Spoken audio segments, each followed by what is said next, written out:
دوباره نخوابیدم، افکار پریشون اگر دوستی وارد میشن شب میزنن شبی خون. با خودم درگیر دست به گریبون، از آینده ناامیدم، از گذشته پشیمون. ولی چه میشه کرد؟ صداهای تو سرم نمیشه قطع، دیگه چشام نمیشه تر که بریزه عشق. چرا آروم نمیشه درد؟ بدنم یخ زده، دستام نمیشه لمس، انگار چیزی که میخوام جلومه ولی بهش دست نمیشه زد. دیگه خوشحال نمیشم، هیچ جا انگار رام نمیدن، پنجره اینی که ماهو ببینم این در رو باز نمیشه. میخوام از درد داد بزنم، زمین و گاز بگیرم، شاید امشب میمیرم و فردا از نو زاده میشم. فوش میدم که چرا به خودم به حسار، به این که نمیشه بشه خواست، به این که نمیشه بشه داشت، به هرچی هست و نیست، به اعتماد به چشام. ولی باعث بانی یکی همه فوش خط میشه به نظام.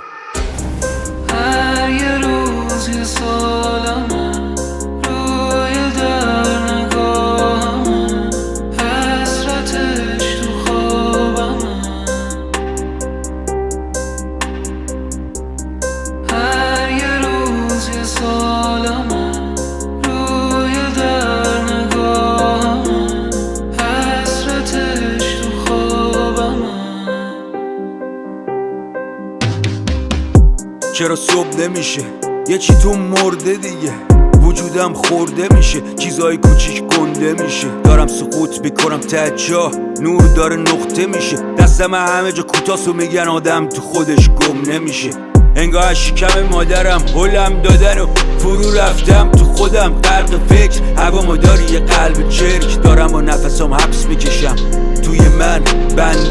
بنده هر رو عدی رو خسته تر، ادامه چه سخته باید نهره زد، دیوارای صوتی بشکنم بریزم بم بشن. جنگ سرد، درگیری تن به تن، ترس و شک معاصرم داره میشه حلقه تنگ. نتیجه این جنگ یکیه، یا مرگ من یا مرگ شب.